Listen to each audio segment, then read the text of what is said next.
In this video, we will talk about how interleaved liners can play a critical role in ensuring your adhesive parts maintain quality through production. We'll cover what they are, why they matter, and how they can prevent costly issues.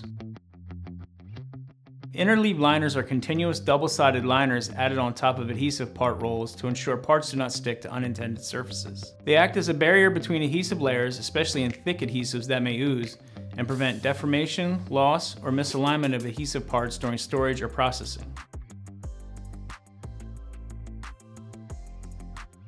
The three biggest benefits of using an interleaved liner are preventing oozing, having an adjustable release, and improving handling to minimize errors. Interleaved liners control adhesive oozing by keeping any excess on one side, reducing the chance of unwanted transfers.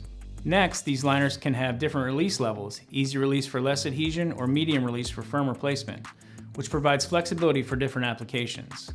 Lastly, an interleaved liner can solve potential errors caused by part handling issues. This is particularly true for thick adhesives or adhesives that ooze easily. While an interleaved liner is a single-use liner, in large production volumes, the improved part handling will greatly outweigh the increased material cost. Using an interleaved roll liner can significantly enhance the assembly process and improve your final product. If you want to learn more about liners or other benefits to the adhesive die cutting process, feel free to visit our Learning Center or reach out to us directly. Thanks for watching.